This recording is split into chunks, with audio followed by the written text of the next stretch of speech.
Quem quer falar mal de alguém, aí fala, aí depois vai ficar feio.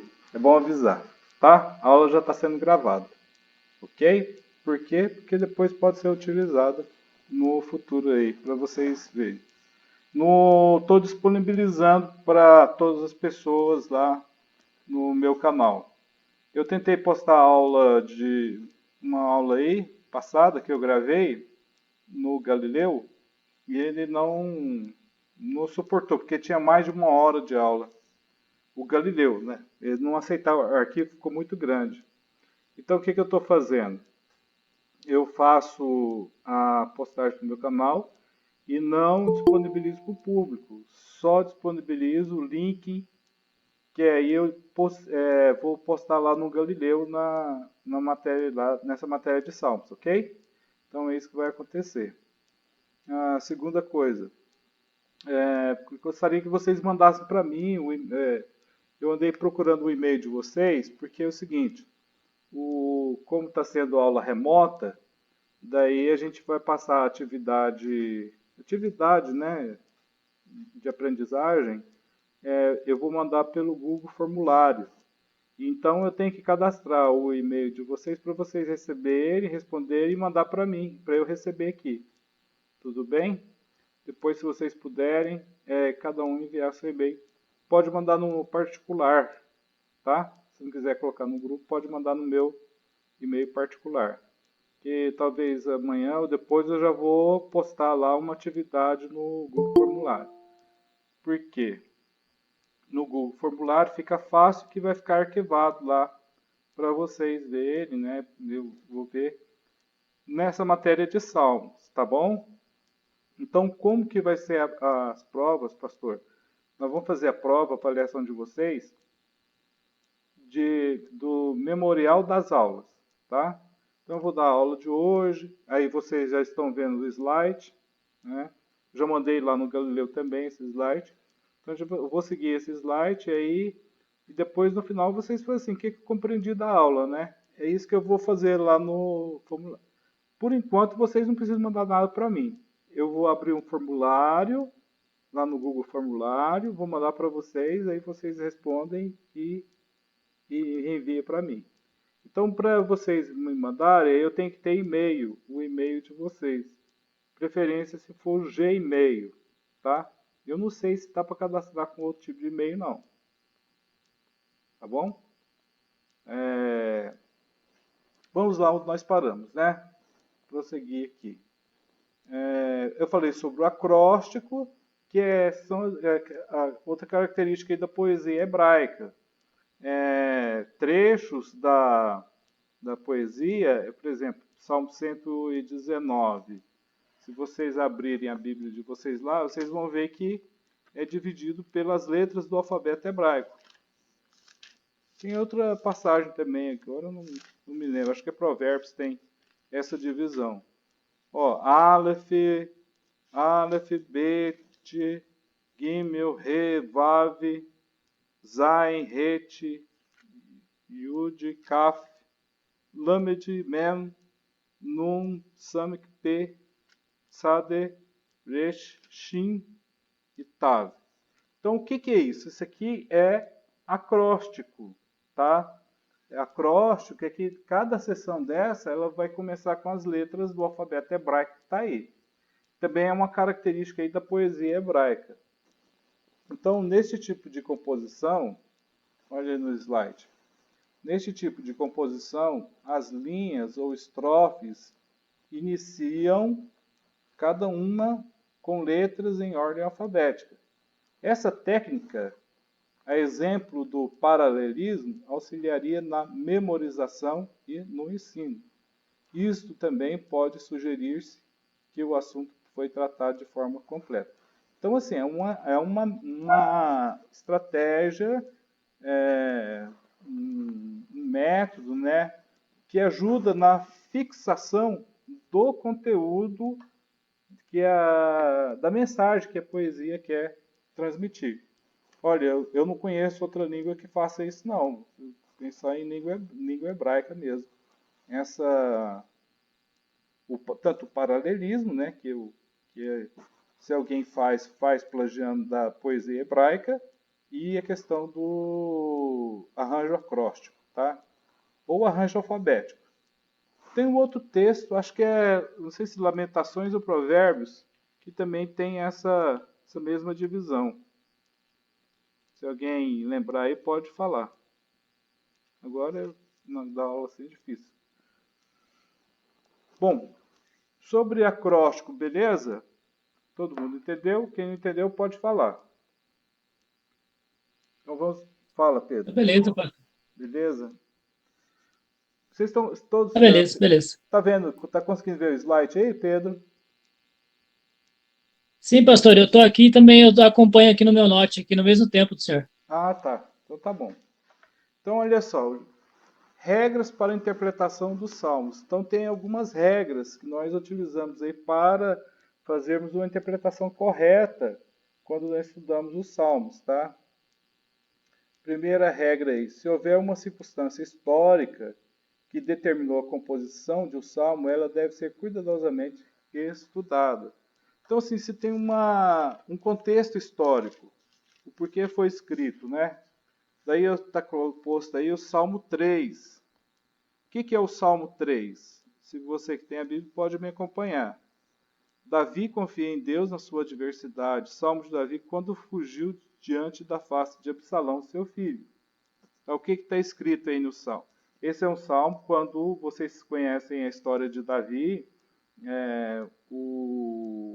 ele caiu lá no pecado de adultério com Betseba, e depois lá, diante de Deus, ele meio que pediu que o castigo dele que ele deveria pagar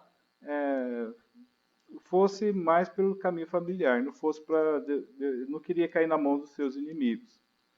Então aí ele tem um baita de um problema, de um abacaxi para resolver, porque os irmãos, né, o irmão e a irmã, eles cometeram incesto. Então o irmão, por parte do pai e mãe da filha de Davi, que foi estuprada, matou lá o irmão e depois ele quis tomar o trono de Davi. Então, nesse contexto aí que o Davi fugiu dele, tá? Fugiu dele. E depois ele morre enforcado no galho. Então, olha o que ele diz aqui. Então, esse salmo fica fácil a interpretação, por quê? Porque ele tem uma circunstância histórica. Né? Essa circunstância histórica é que Davi escreveu esse salmo. Olha o que diz, Salmo 3. Senhor, como se tem multiplicado os meus adversários, são muitos os que se levantam contra mim. Muitos dizem da minha alma, não há salvação para ele em Deus. Mas tu, Senhor, és um escudo para mim, a minha glória, e o que exalta a minha cabeça. Com a minha voz clamei ao Senhor, ele ouviu-me, desde o seu santo monte. Eu me deitei e dormi, acordei, porque o Senhor me sustentou.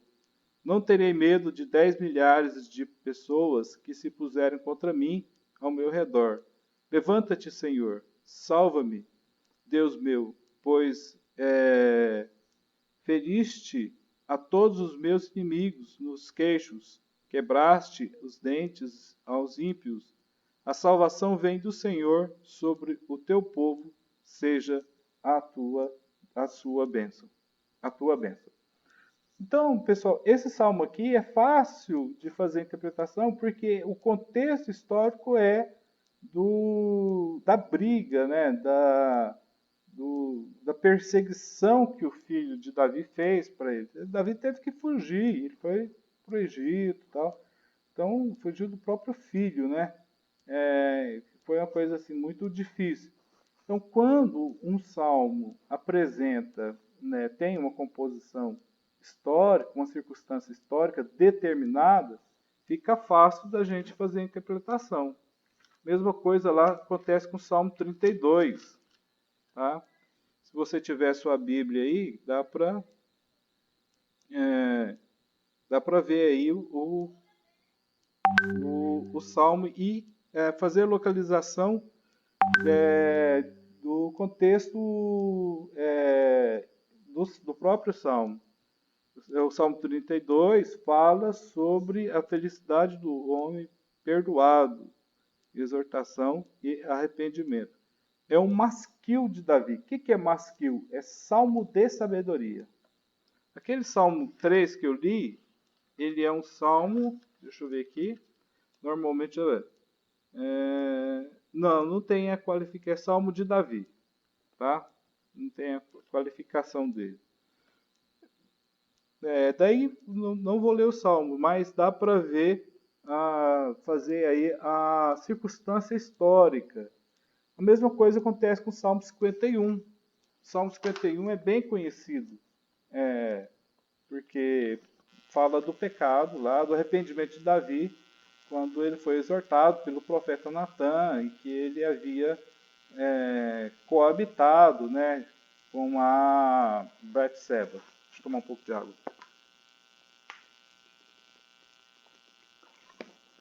Vai falando, a garganta fica seca. E o 63 também. Então, olha só. Esse item 1 está dizendo o seguinte. Quando você estiver estudando o Salmo, se dá para fazer o contexto histórico, então aí você tem que valorizar o contexto histórico desse Salmo para fazer uma interpretação correta dele. Tá bom? Uma outra questão é o elemento psicológico. Estudar o Pastor, caráter do poeta. Fala, Pedro. pastor, uma dúvida aqui. É o seguinte, eu ouvi falar, não sei se eu estou certo, tá, pastor? Às vezes eu posso estar falando bobagem. Eu ouvi falar uma vez que na Bíblia toda, alguns provérbios e alguns salmos não têm contexto. É essa expressão que eu ouvi. Se for verdadeira essa expressão de alguns provérbios e alguns salmos não terem contexto, então nesse caso assim, como que a gente poderia estudar esses salmos e provérbios que não têm contexto, sendo que é correto a gente primeiro puxar o contexto daquilo que é escrito? Então, Pedro, essa informação que você nos apresentou, ela é correta. Não tem salmos que não tem contexto, não. Não dá para a gente saber. Não dá para saber, e também ia ser muito perigoso a gente inventar um contexto, porque pode ensejar aí numa heresia ou numa falácia muito grande, né? Tem salmos que não tem contexto, aí é difícil, tá? Eu tenho uma pregação no Salmo 42. Eu não sei o contexto daquele salmo. Foi quando invadiram o templo pela primeira vez, não dá para saber. Então, assim, eu trabalho com o salmo, eu explico o salmo, porém, o contexto fica no âmbito da hipótese, do achismo, e não da afirmação. Então, tem salmos que não tem contexto, não dá para a gente saber. O contexto dele fica difícil. Tem outros salmos também que não tem. Muitos salmos têm contexto. Tem muitos salmos também que não tem contexto, tá? O pessoal, quando faz exegese e pega salmo, eu falei assim, é difícil do salmo, muitas vezes, dependendo do salmo, você não vai achar o contexto. Aí dificulta na hora de fazer exegese de um salmo. O contexto, entender o contexto é primordial para entender o próprio salmo, tá? Depois eu vou analisar salmos com vocês, aí vocês vão ver, alguns salmos eu vou fazer a localização aí contextual dele, mas de outros aí a gente já vai trabalhar. Quando não tem contexto, eu falo assim, não é possível saber qual é o contexto. Como a mensagem do salmo é muito bonita, aí eu acabo ensinando o salmo, mas aí para não cair em heresia ou em argumento falacioso, eu já me eximo, né, ao dizer que o salmo não apresenta um contexto assim fidedigno. Aparecem suposições, né? Daí, mas essa pergunta, essa colocação sua aí, Pedro, está corretíssima. Muitos salmos e provérbios, dentro da poesia tem muita questão que não tem o contexto, tá? Beleza, pastor. Obrigado. Beleza. Bom, quem tiver alguma pergunta pode ir fazendo, a gente vai interagindo aí. O elemento psicológico, estudar o caráter do poeta e o estado da mente que compôs o cântico. Saber pela escrita, qual é a circunstância psicológica que se encontra o salmista, tá? Assim, um salmo bem conhecido nosso. Se você pega o Salmo 51, você sabe que o momento psicológico de Davi ali era, assim, ele se deprimiu, ele ficou triste, então ele está pedindo o estado psicológico dele está abalado, né? Porque ele pecou e agora a consciência dele como rei, pelo que fez, né? Da forma também, olha, você que tem várias ovelhas, cobiçou a ovelha daquele que só tem uma, não sei o quê, né? Então, assim, o elemento psicológico do salmista também é muito importante ser levado em consideração para a gente poder fazer uma interpretação correta do salmo, tá? Os salmos são de vários tipos diferentes. Gente, nós temos vários tipos de salmos, tá? Temos masquil, tá? É uma categoria. Eu estou me virando aqui que eu tenho um livro aqui que vai definir todas as categorias dos salmos. Como masquil, salmo de salmos messiânicos, salmo imprecatório, salmos. Não vou procurar. Deixa eu ver no arte. Salmos do exílico, pós-exílico, né? Deixa eu abrir aqui. Deixa eu pegar um outro que está melhor. Pegando o livro do Arte aqui, que ele dá uma ajuda nesse quesito.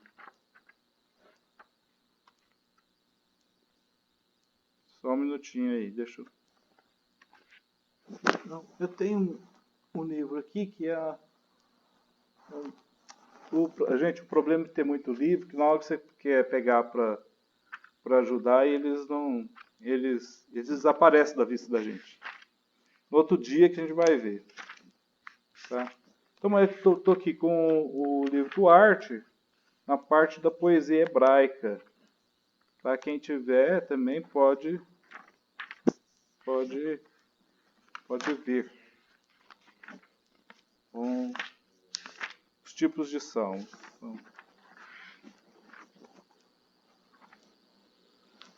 Então, assim, a gente tem aí vários tipos de salmos, né?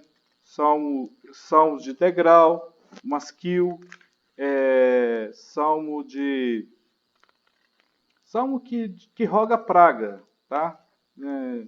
Lança praga sobre os seus inimigos. Principalmente Davi, ele lançava muita praga sobre os seus inimigos. Então aqui, ó, nós temos os hinos que tinham propósito de culto comunitário, exprimindo adoração pessoal e devoção por Deus do próprio autor. Esse é um tipo de salmo, tá? No Arte está na página 399. Tem as lamentações, tem os salmos de lamento, lamentações da comunidade em face a alguma catástrofe ou desastre sofrido pela comunidade. Salmo 44 é um exemplo de salmo de lamento. Né? Salmo 44 é um exemplo disso. É um salmo grande, né? Mas é um salmo aí de lamento. Outro tem os salmos reais, né, que focalizam sua atenção especial no rei israelita como servo de Deus. Tem outro tipo de salmo que existe, a lamentação individual. É um tipo que formava a base do saltério. Né? Saltério é salmo, tá bom? Na qual o autor principal se achava em angústia, ameaçado pelos seus inimigos e justamente perseguido. Porém, com uma renovação da fé, exprime a certeza de que será ouvido, muitas vezes fazendo um voto de expressão tangível como sinal de sua gratidão pela libertação que aguarda com segurança. Esse é um outro tipo de salmo que é o lamento individual. Canções individuais de gratidão, né? Salmo 18, Salmo 30, Salmo 32, Salmo 34, Salmo 41, Salmo 66, Salmo 92, são canções individuais de gratidão, nos quais repete-se com gratidão a libertação e as bênçãos que o autor recebeu ao aproximar-se do altar de ações de graça. A preocupação principal aí, citando Gungel, não era a questão cronológica, mas sua tendência era colocar uma parte maior do saltério numa época antes do exílio no cativeiro babilônico. Então, assim, os salmos ele tem vários tipos, né? Necessariamente aqui o Arte apresenta 5 tipos de salmos. Tem autores que apresentam mais salmos ainda. Depende da fonte que você está utilizando, ok? Eu tenho um outro livro, né? Está aqui na minha estante, mas é difícil de vê-lo aqui na hora para poder apresentar para vocês, que ele dá mais tipos de salmos ainda. Mas como nós utilizamos o livro texto do Arte, né? Vocês podem consultar a parte dos salmos lá para entender essa questão. Os salmos são de vários tipos diferentes, né? Tem vários tipos aí de salmos que eu acabei de citar, o 3. O 4. Cada um dos salmos é caracterizado pela sua forma. Cada salmo tem uma sua forma de desenvolvimento da poesia, tá? Tem salmos que eles são assim, bem poéticos. Tem salmos que nas entrelinhas ele escapa assim um pouquinho de história. Tem salmos que é credo, né? Tem a forma de um credo. Cada um, item 5, cada um dos salmos também visa uma determinada função na vida de Israel. Por exemplo, tem salmos que é cantado na festa do Hanukkah, tem salmos que é cantado na festa do Rosh Hashanah, que é o Ano Novo. Tem salmos que são citados de Yom Kippur. Um exemplo claro, tem salmos de degraus. O Salmo 120, são 15 salmos. Do 120 até o 135, nós chamamos esses salmos de degraus. Por quê? Porque eles eram citados, tendo acesso ao templo em Jerusalém, nos 15 vãos, né, nos 15 degraus de acesso, era citado um desses salmos. Então citava o 120, depois o 121, o 122, o 123, o 124, o 125, o 100, até são 15 salmos. Se você abrir na Bíblia, sua Bíblia aí, ó, na página no Salmo 120, deixa eu procurar rapidinho para vocês. Ó, aí vai ter, ó, Cântico de Degraus, 120, tá? Se vocês puderem abrir aí também, vocês vão ver, ó. É logo no início que é citado aí que a função desse salmo, né? Qual que é a função dele? É ser cantado em degraus. Ó, o 121, Cântico de Degraus. 122, Cântico de Degraus. 23, Cântico de Degraus. 124, Cântico de Degraus. 125, Cântico de Degraus. 126, Cântico de Degraus. 127, a mesma coisa. 128, 129, o 130, 131, 132, vai até o 134. Tá? São 15 salmos aí que são de degraus. Tá? Então ele tem uma função determinada, eles vão ser citados lá em acesso a... E tem salmo para todas as ocasiões, tá? Todas as festividades. Você vai fazer lá, o judeu vai fazer o bar mitzvah, ele cita salmos. Se vai fazer lá a circuncisão, ele cita salmos também. Então cada um deles tem essa peculiaridade, tá? temos que reconhecer os vários padrões dentro do salmo. Cada salmo deve ser lido como uma unidade literária, tá? O salmo, ele pode... Os salmos, eles são... É só ele. Salmo 1 é só ele. Por isso que é errado falarmos aí, ó, vamos abrir a nossa Bíblia no Salmo capítulo 1. Não, isso é errado, porque aquilo não é um capítulo, ele é uma unidade literária, ele termina no da sequência. Existem alguns salmos que eles começam por exemplo, o Salmo 42. Se você abrir sua Bíblia no 42, você vai ver que ele cita, vai discorrendo, e quando você passa por 143, parece que há uma unidade literária do 43 com 42, porque foi uma divisão mal feita, né? Uma divisão exata. Então, esse ainda dá para pegar o outro. Mais dois salmos, né? Então a gente fala salmo, número tal, salmo, número tal, salmo. E nunca falar salmo, capítulo, porque os salmos não são capítulos.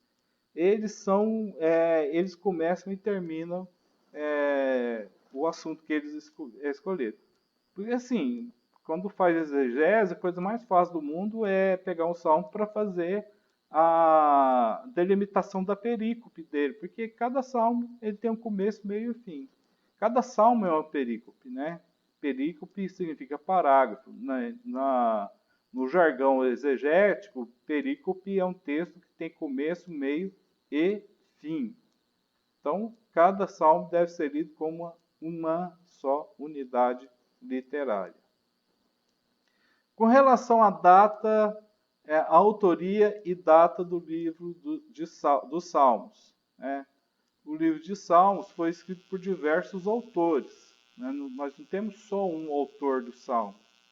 Moisés, Salomão, de Asaf, Davi tem salmos.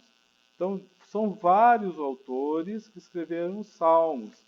E muitos deles viveram em períodos diferentes, em circunstâncias diferentes. Então, muitos nem tiveram contato, né? Porque viveram em períodos cronológicos diferentes. Então, escrito por diversos autores durante um longo período de tempo. O próprio livro dos Salmos indica alguns de seus autores através dos títulos de autoria que aparecem em certos salmos. Então, olha só, novamente olhando para o texto bíblico, vou tomar uma água aqui que minha garganta está seca.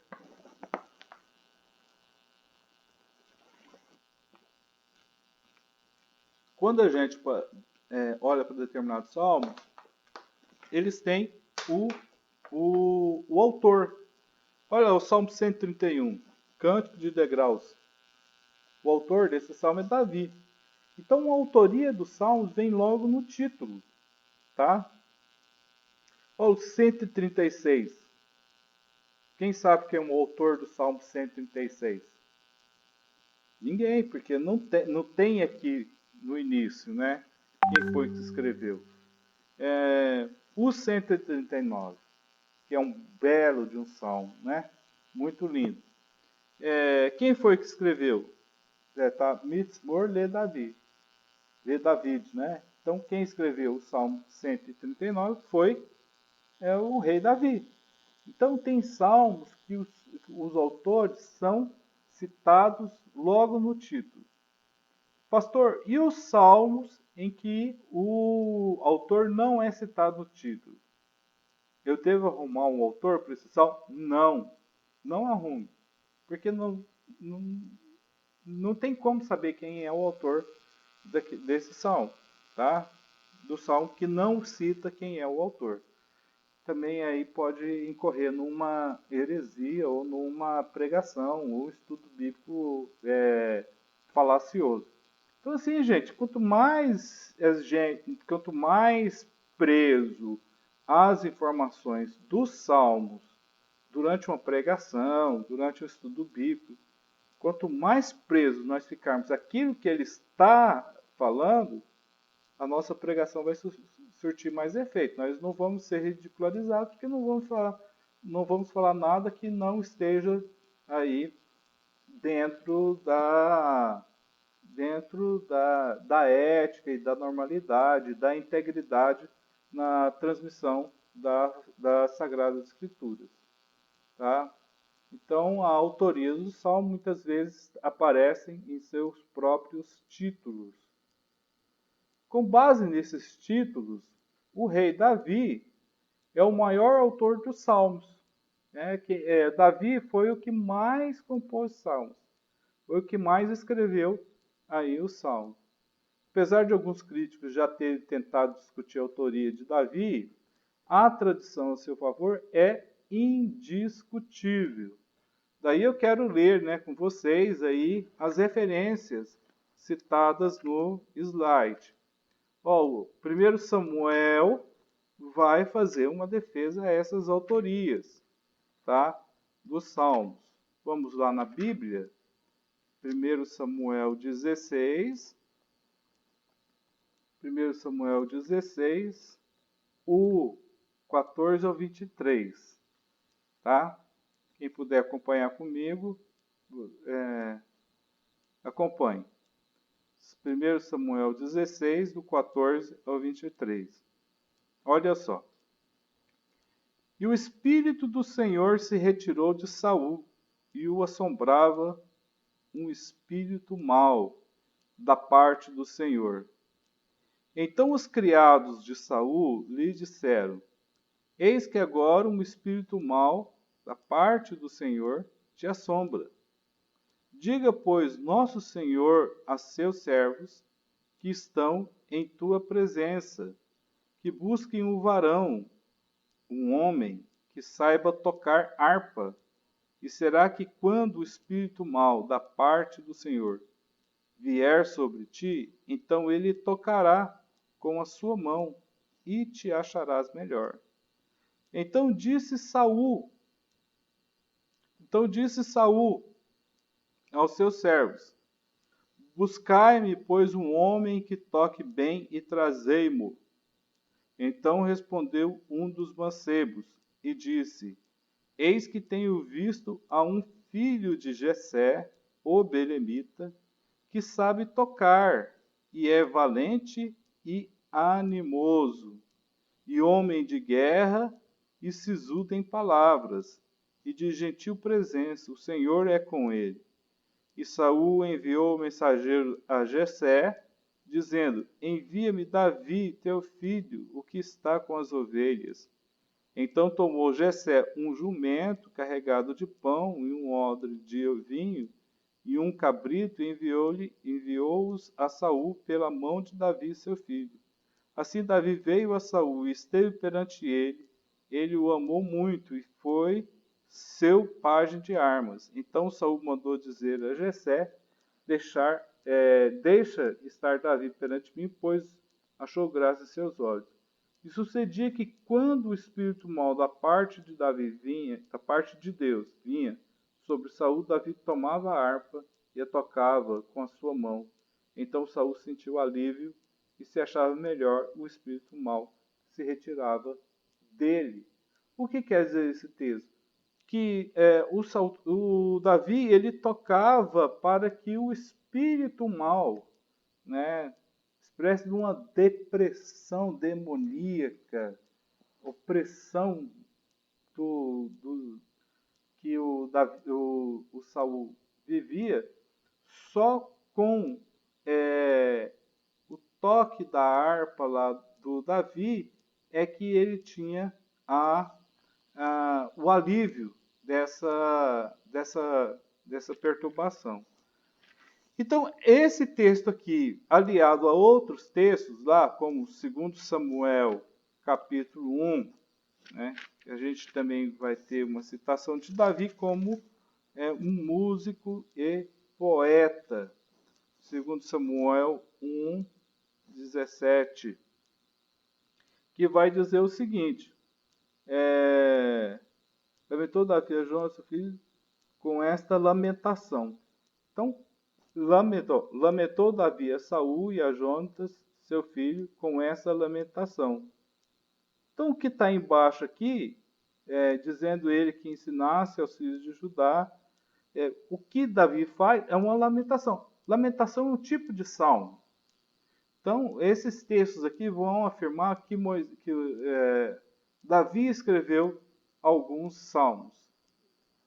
Daí, pessoal, tem aí no slide, vocês têm acesso, depois pode ler 2 Samuel 23, verso 1, 2 Crônicas 6, 31, capítulo 15, 16, 16, verso 7, e também lê em Amós, capítulo 6, verso 7.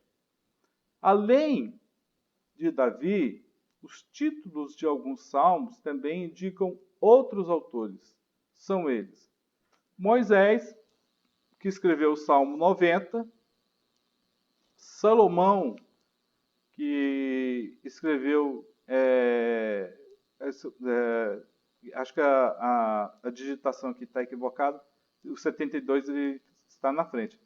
Ele escreveu aí 72 salmos.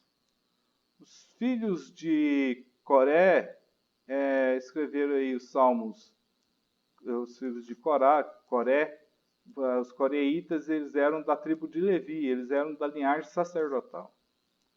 São os gersonitas, os coatitas e os coreitas, os filhos de Coré. O Salmo 42, 49, o 84, 85, 87, 88 são salmos dos filhos de Coré. Os filhos de Asaf, os salmos 50, 73 e 89. De Etã, o salmo de Etã, salmo 89. Então, aqui eu estou citando alguns dos autores dos salmos. O maior autor dos salmos é o próprio Davi. Mas muitos salmos não informam o nome de seus autores. Saiba mais sobre mais quem escreveu o salmo.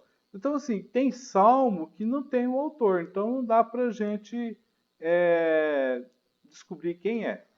Mas muitos salmos apresentam aí os seus autores.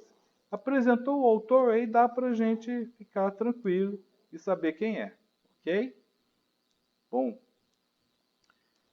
A variedade de autores que viveram em diferentes épocas implica no fato de o livro ter sido composto durante um espaço de tempo considerável. Vamos pegar lá um autor que é citado, que escreveu um salmo que é antigo. Seria o mais antigo. Moisés. Ele escreveu o salmo por volta do século XV antes de Cristo, tá? Século XV vai de 1500 até 1401 antes de Cristo. Então, os estudiosos afirmam que os primeiros salmos foram escritos por volta de 1440 antes de Cristo, no tempo de Moisés. Já os salmos mais recentes foram escritos aproximadamente em 400 antes de Cristo.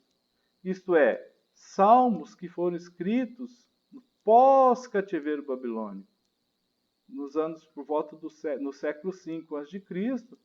Então, se a gente fizer a conta, aí meados de 400 é o salmo antes de Cristo, é o salmo mais novo. Meados de 1450, do século XV, é escrito o salmo mais novo.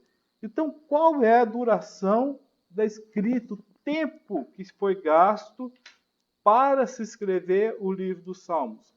1000 anos, 1 milênio. É a mesma duração que eu defendo, né? É a mesma duração de escrita da própria Bíblia, do próprio Antigo Testamento. O Antigo Testamento demorou 1000 anos. O primeiro autor, Moisés, até o último autor é 1400 e pouco a 400 e pouco antes de Cristo.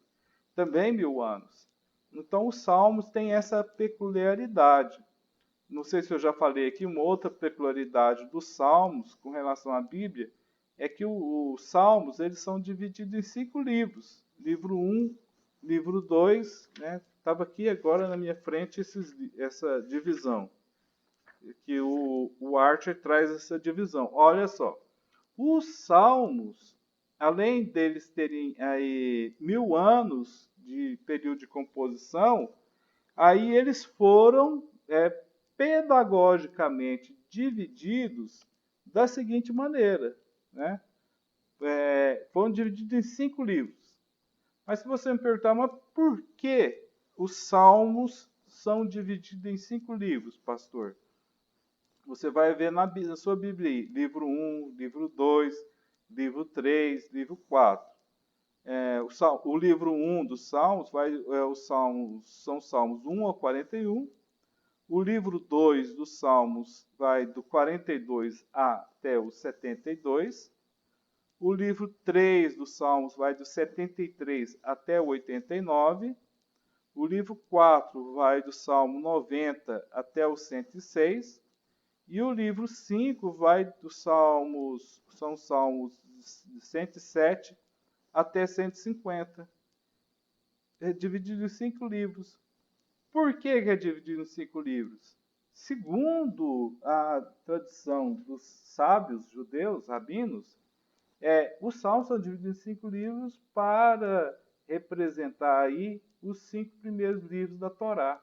Então nós temos 5 primeiros livros da Torá. Quais são esses 5 primeiros livros da Torá? O Gênesis, Êxodo, Levítico, Número e Deuteronômio. Então, assim, utilizou-se desse tipo de artifício até mesmo para remeter àquele que lê os Salmos, que são divididos em 5 livros, à Torá. Quer dizer, a Torá é a coluna dorsal do Antigo Testamento, né? A base de sustentação, é a principal parte da Bíblia, de estudo da Bíblia, que é assim, rigorosamente seguida pelos judeus. Então, além desse tempo de 1000 anos aí de escrita dos Salmos, nós também temos essa divisão dos Salmos por livro. Tá? Um esboço, estrutura e característica do livro dos Salmos. Pessoal, se tiver alguma pergunta, pode fazer, tá? Abre o microfone e faz a pergunta. Ok? Bom, o livro dos Salmos é dividido tradicionalmente em 5 livros, né, como eu acabei de falar. E cada qual termina com uma doxologia. O que é uma doxologia? Doxologia é uma palavra grega, né? Doxa. Doxologia é o estudo da glorificação a Deus. É mais ou menos essa a tradução. Essa divisão estrutural forma o esboço do livro dos Salmos, que geralmente é adotado pelos eruditos. Eu vou dar uma olhada lá no Salmo 41 para ver se ele está terminando com uma doxologia. É uma forma de doxologia, repetindo a definição. Doxologia é uma forma litúrgica de louvor a Deus. Vamos lá no Salmo 41. Isso daqui é o cuidado de Deus para com os pobres, que os inimigos buscam. Bem-aventurado aquele que atende ao pobre, o Senhor livrará, o Senhor sustentará no leito, dizia o Senhor, se algum deles vem, por isso te conheço, quanto a mim. Bendito seja o Senhor Deus de Israel de século em século. Amém e amém. Então, 13 aí é uma doxologia. Termina com um louvor a Deus, tá? Então é uma característica aí do término de cada um desses livros. Se a gente for lá para o 72, possivelmente ele vai ter também uma doxologia. Tem lá no Salmo 72, no verso 19. Olha a doxologia, uma forma de louvor a Deus. E bendito seja para sempre o seu nome glorioso, e encha-se toda a terra da sua glória. Amém e amém. Isso aqui é uma doxologia, né, que terminou o livro 2. Vamos lá para o Salmo 89, possivelmente também vai terminar com uma doxologia. 89. Bendito seja o Senhor para sempre. Amém e amém. O terceiro também termina com a doxologia. Vamos olhar lá no Salmo 106. 106. 106. Quem é sábio, observe essas coisas e considere atentamente as benignidades do Senhor. Então, aqui também é uma forma de valorização, de elogio à benignidade do Senhor. O Salmo 150 vai terminar também com uma doxologia. Todo o Salmo 150 vai ser uma doxologia, mas o término aí no verso 6 é: tudo quanto tem fôlego, louve ao Senhor, louvai ao Senhor. Então, é uma característica também marcante quando um livro vai terminando. Um livro de salmo, daquele conjunto de salmos, ele faz uma doxologia. Começa, termina com a doxologia. Começa, termina com a doxologia. É uma coisa assim extremamente importante aí no estudo da poesia hebraica, tá? No entendimento, tá? Dos salmos. Deixa eu tomar um pouquinho mais de água aqui que minha garganta está seca.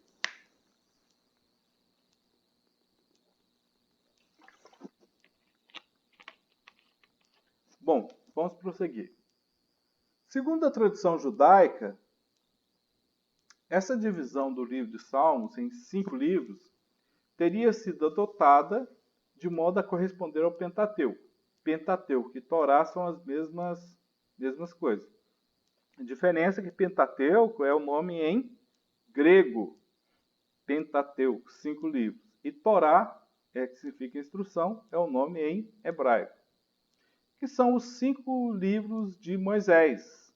Além dessa divisão principal, o livro de Salmos também pode ser organizado em subdivisões com base na autoria comum, no uso comum ou no tema e gênero comuns, tá?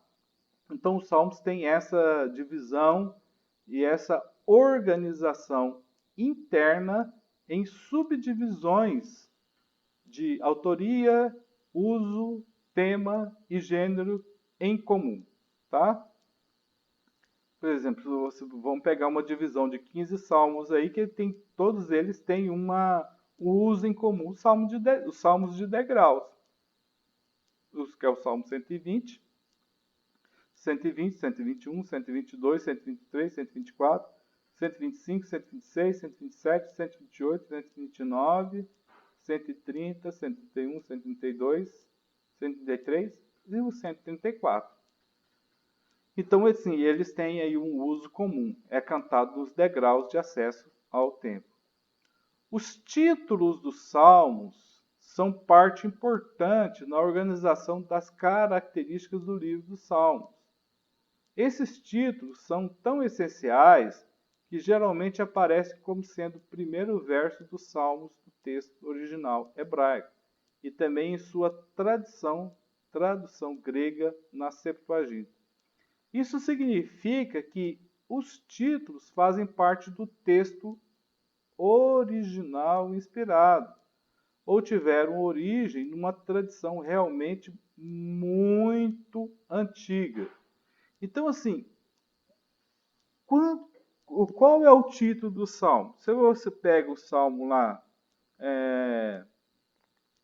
vamos voltar ao salmo 1, né? Vou voltar no começo. Sempre bom. Eu pego lá o Salmo 1, felicidade do justo e o castigo do ímpio. Esse é o título do Salmo, no texto original? Não, não é. Esse aqui da editora. Então o Salmo 1 não tem título em hebraico. O Salmo 3 tem título. Qual que é o título do Salmo 3? Mitzmor le David. Salmo de Davi. O nome da autoria do salmo é o título do salmo. E isso aparece como o primeiro versículo na Bíblia hebraica. Então, o primeiro versículo é o título e o segundo versículo seria o primeiro versículo do nosso, tá? uma leitura assim. O 4 tem título, que é Salmo de Davi, é o título do Salmo. 5 tem Salmo de Davi. Vamos ver um outro aqui. Cântico de Degraus de Salomão, é o título do Salmo. Então, uma coisa assim, interessante essa questão. Para preservar a autoria, os escritores da Bíblia colocaram logo como título o autor dos Salmos, que tem autoria, né? Nem todos têm a autoria.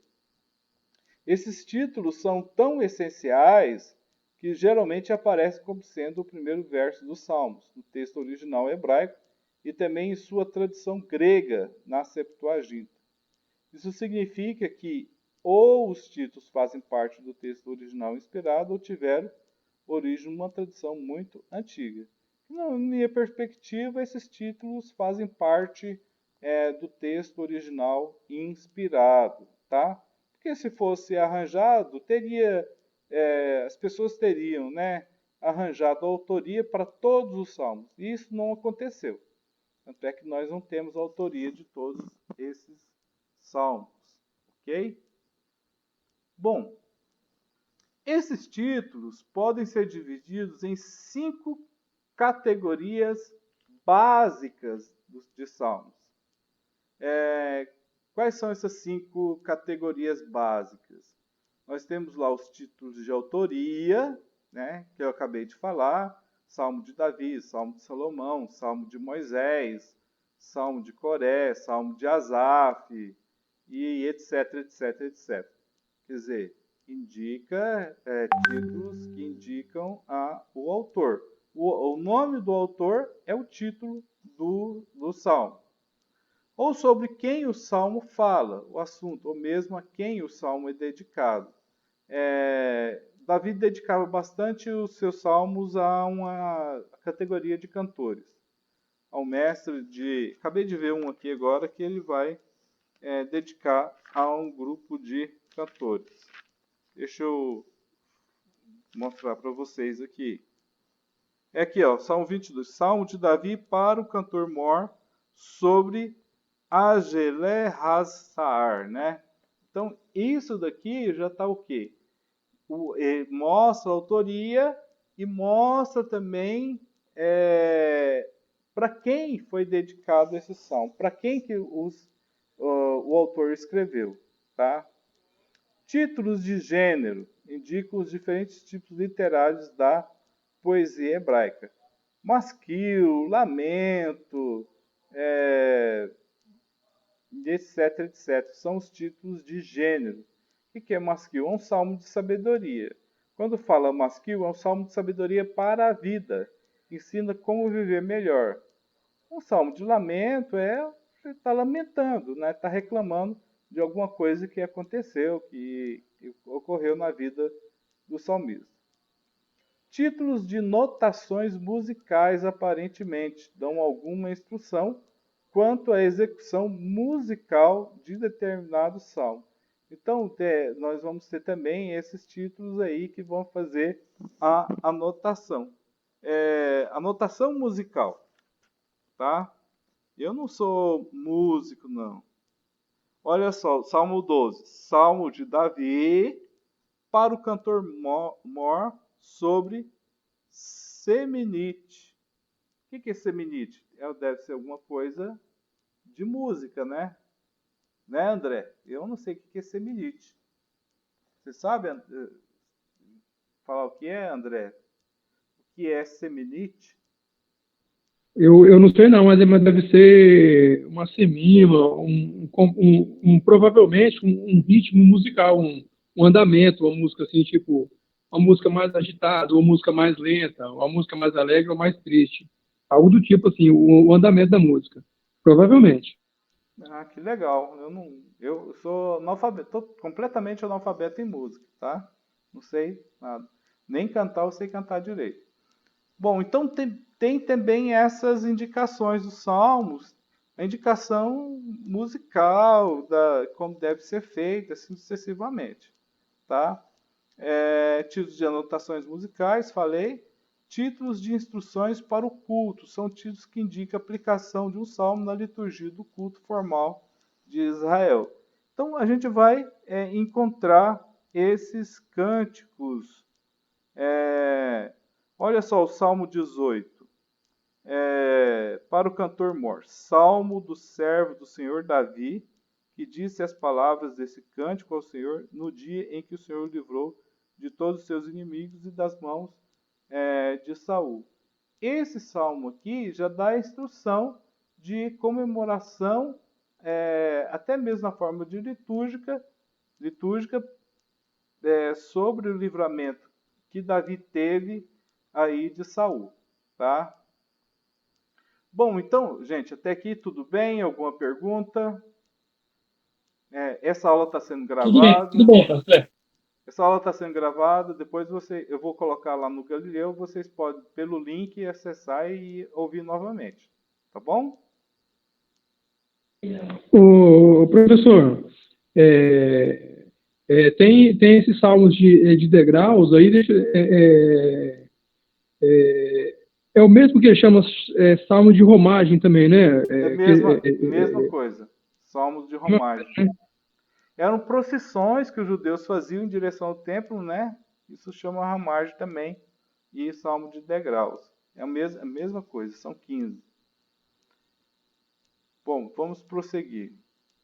Qual a mensagem do livro dos Salmos? Tem uma mensagem para hoje? Gente, Salmo é uma coisa assim muito atual.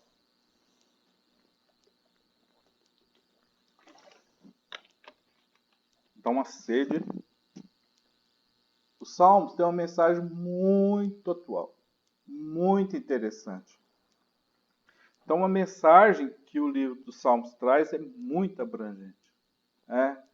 O Salmo fala sobre a alegria, tem salmos que falam sobre tristeza, fala sobre guerra, fala sobre depressão, fala sobre ansiedade, fala sobre insônia. Tem salmo que fala sobre insônia, que fala sobre problemas familiares. Tem salmo que fala sobre arrependimento de pecado. Tem salmo que fala sobre Deus. Tem salmos messiânicos que falam sobre Jesus Cristo, né, sobre o Messias. Então nós temos uma quantidade muito abrangente de mensagem dos salmos, né? Só a gente vai fazendo análise, vai prestar atenção nessas mensagens. São mensagens ricas.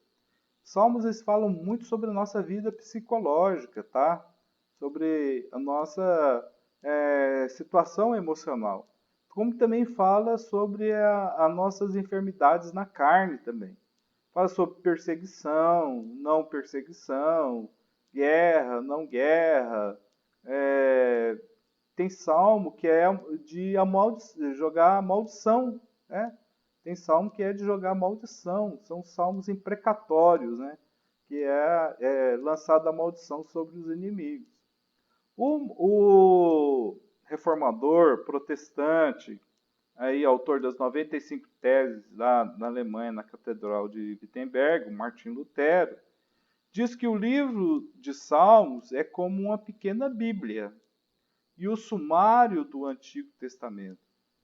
Isso faz muito sentido, visto que o livro de Salmos foi escrito ao longo de todo o período de composição do Antigo Testamento.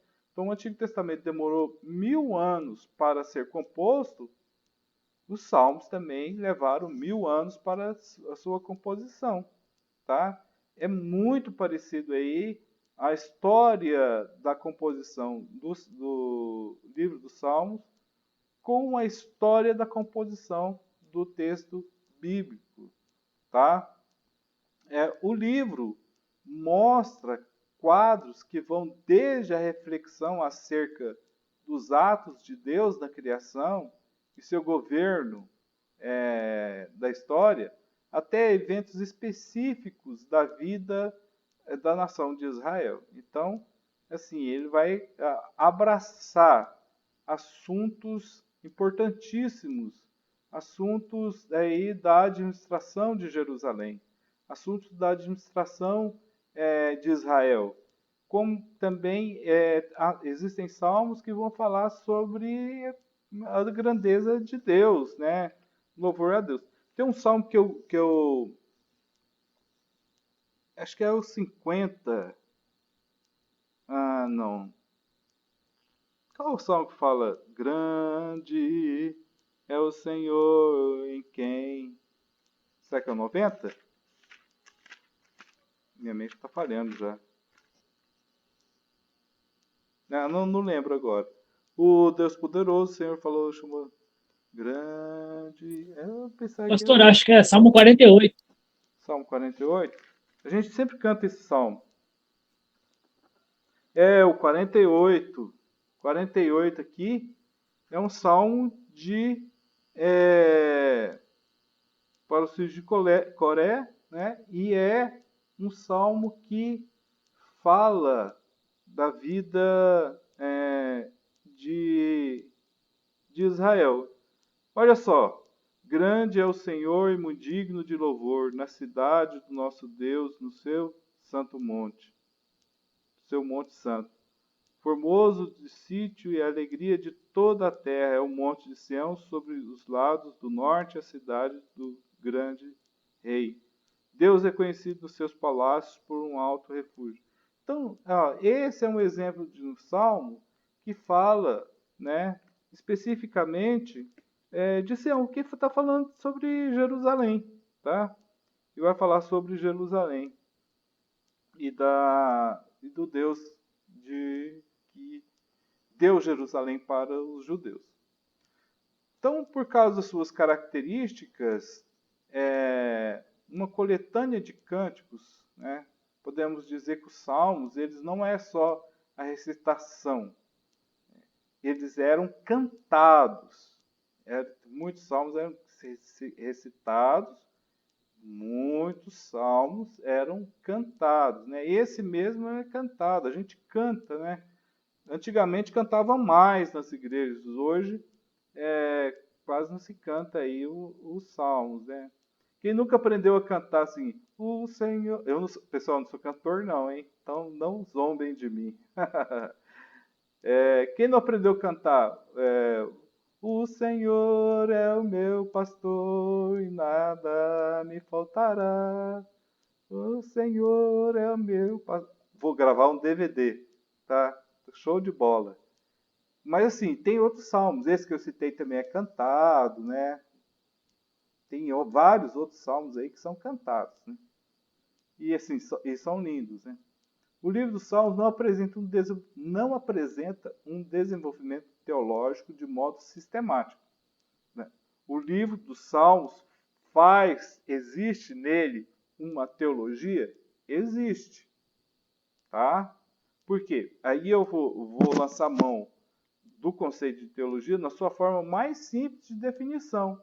O que é teologia? É o estudo acerca de Deus. Os salmos nos informam, nos transmite uma revelação de Deus, transmite. Os salmos falam de Deus Criador, um Deus Salvador, um Deus que julga, um Deus que salva, um Deus que liberta, um Deus que cria, um Deus que trata com o pecador. Então tem vários assuntos teológicos dentro do Salmo. O que essa citação quer dizer é o seguinte, que não existe um estudo sistematizado, tá? Como na teologia sistemática. Você dividir o Salmo sistematicamente, ou em tópicos doutrinários, para falar da teologia. Isso os salmistas não fizeram. Eles falam da teologia o tempo todo, na poesia, têm assim, um elevado conhecimento teológico, nos apresentam da revelação de Deus, mas no estádio de uma forma organizada, didaticamente falando, pedagogicamente falando, não, sistematicamente falando, não. Eles têm, cada salmo tem a sua teologia, não é porque o Salmo 1 falou de um Deus de justiça que o Salmo 2 vai falar de um Deus de injustiça, né? ou que o outro salmo vai falar de um Deus de amor. Então não existe essa organização de assuntos teológicos dentro do salmo. Isso não significa que os salmos não têm teologia, não tem nada a ver. Os salmos foram sendo escritos apresentando teologias, mas não de uma forma didática, pedagógica, né, que a gente costuma fazer aí em momentos de sala de aula, tá? Bom, então eles não apresentam assim um desenvolvimento teológico de modo sistemático, mas faz uma aplicação teológica extremamente prática para a vida diária do cristão. Gente, o salmo é um manancial para a vida piedosa, a vida de comunhão do cristão com Deus, tá? Porque os salmistas, eles ficaram atentos. Deus capacitou para que eles escrevessem questões da nossa particularidade, dos nossos conflitos interiores, da nossa existência, da nossa alma, do nosso ser. Então, assim, lendo cuidadosamente os Salmos, eles vão falar diretamente conosco como se fossem textos assim atuais, textos do momento, tá? Bom, e é aplicado à vida diária, tá? Eu, particularmente, gente, faço uma forte crítica, até faço no momento de reunião de diretoria, faço essa crítica assim, em tudo quanto é lugar. O pessoal tem uma mania de dividir, dizer que a teologia, existe uma teologia teórica, teologia prática. Gente, teologia, toda ela é uma prática. Toda ela é uma prática. A partir do momento que a teologia bíblica ela tenta entender os atos redentores de Deus, ela já nos leva a um compromisso de fé naquilo que estamos aprendendo, de vivência, de prática do dia a dia. Então, assim, a teologia ela é prática por natureza, porque ela envolve a prática de fé. Agora tem gente que classifica aí como uma teoria, que eu não concordo muito bem. Bom, nesse sentido, numa visão geral, os salmos falam sobre como Deus deve ser adorado. De que forma ele deve ser adorado? De que forma Deus quer ser adorado, né? E muitas vezes nós erramos por não estudarmos a fundo os salmos para apresentarmos a Deus um perfeito louvor, um louvor com coração, um louvor íntegro. Ser adorado e louvado sobre tudo e sobre todos. Sobre como Deus cuida providencialmente dos justos. Deus cuida dos justos. Deus cuida daqueles que praticam a sua palavra, dando-lhes proteção e livramento, e se atentando às suas necessidades, sobre como Deus abençoa aquele que é fiel e obediente à sua vontade.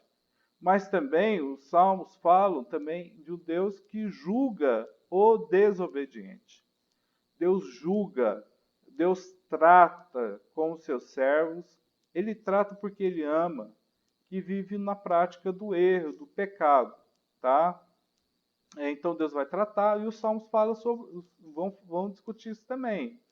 O livro dos Salmos apresenta, também expressa como a verdadeira adoração a Deus deve caracterizar as experiências de vida do seu povo fiel a Ele, né? Então tudo isso é apresentado quando a gente estuda os Salmos.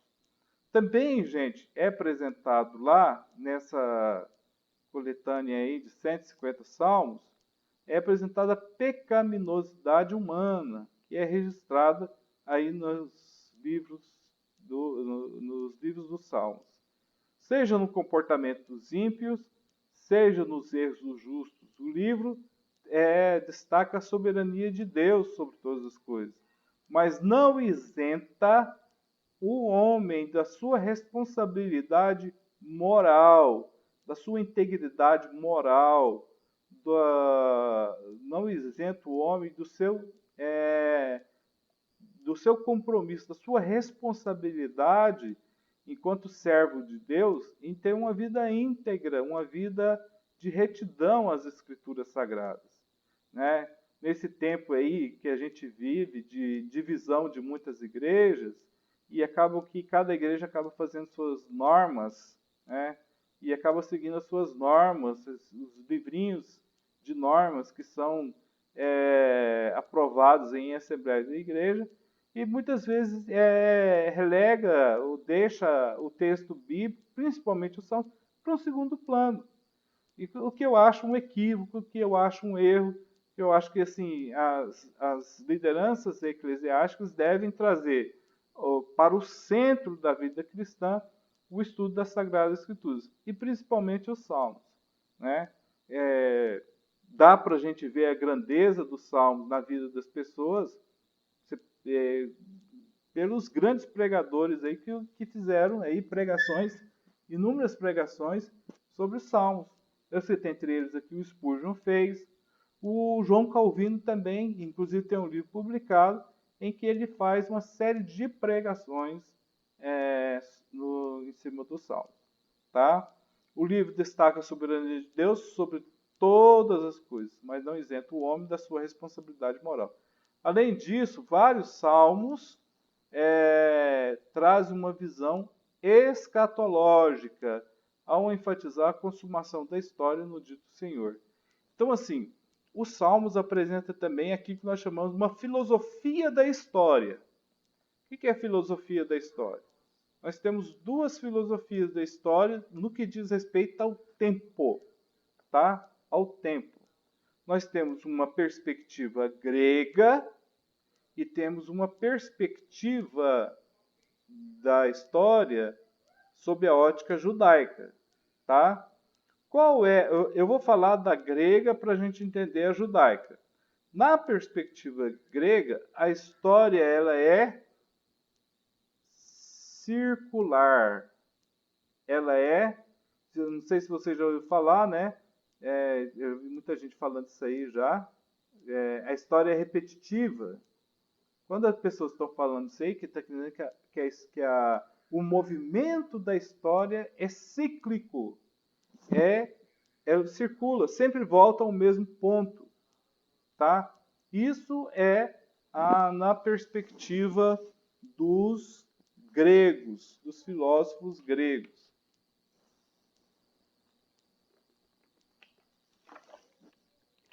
Já na perspectiva do mundo judaico, que é o que eu defendo e que é apresenta na Bíblia, a história ela é linear, tá? A história tem um começo, um meio e um fim. Nós chamamos isso de linear. Os salmos apresentam uma linha do tempo da história, na sua escatologia, de forma linear. Como que isso é apresentado nos salmos, pastor? É quando é enfatizado a consumação da história como a expressão o dia do Senhor. O dia do Senhor é para onde nós estamos caminhando.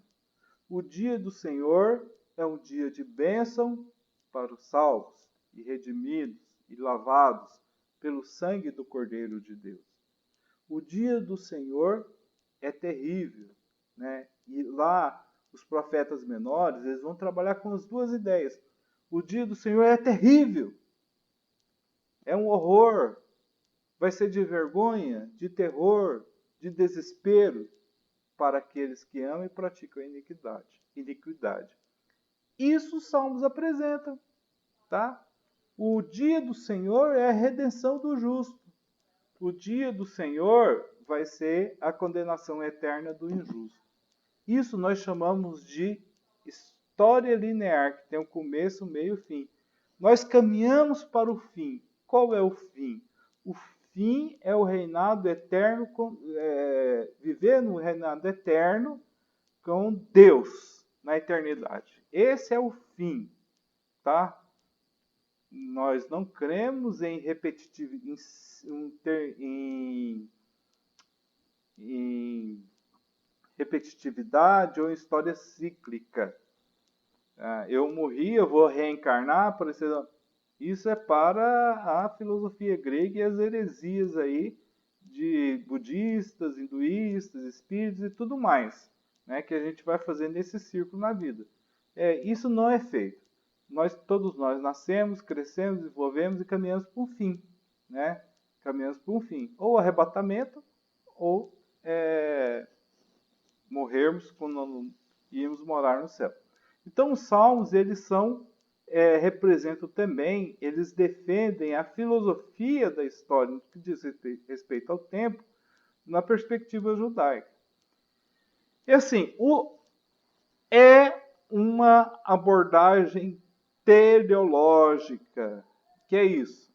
Os salmos falam das finalidades de Deus para com os seus servos, para com o seu povo, e no nosso caso, para com a igreja do Senhor Jesus Cristo. Tá? Então, isso não é omitido, muito pelo contrário, isso é enfatizado aí no estudo dos Salmos.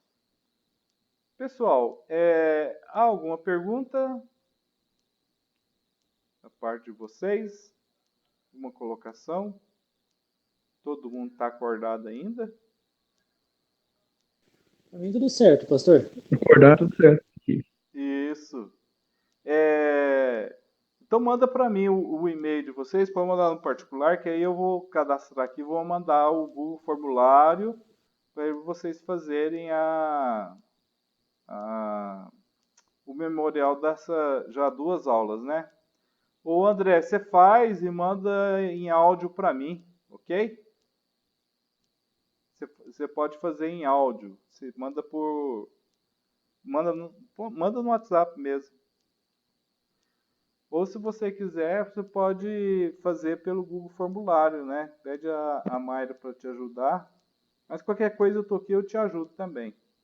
Gente, eu acho que por hoje a gente encerra nesse aspecto. Se tiver alguma pergunta, alguma colocação, estamos abertos ainda e temos aí alguns minutos para trabalharmos ainda com esse conteúdo. Alguma pergunta? Então, podemos encerrar a aula de hoje? Essa aula foi gravada e eu vou disponibilizar lá no Galileu para vocês, ok? Podemos terminar? Beleza. Ok, tranquilo. Tranquilo? Então, amém? Paz do Senhor. Que Deus dê uma ótima Amém, noite pastor. de sono. Fala, Ivan. Deus abençoe. Deus abençoe você também. Deus abençoe, Pedro. Deus abençoe aí, Gilvanete Um e abraço, Marciano. pastor. Boa noite. Deus abençoe, André e Amém. Deus Mayra. abençoe a todos. Amém. Deus abençoe vocês. Amém. Até a próxima. Até. Amém? Até a próxima aula.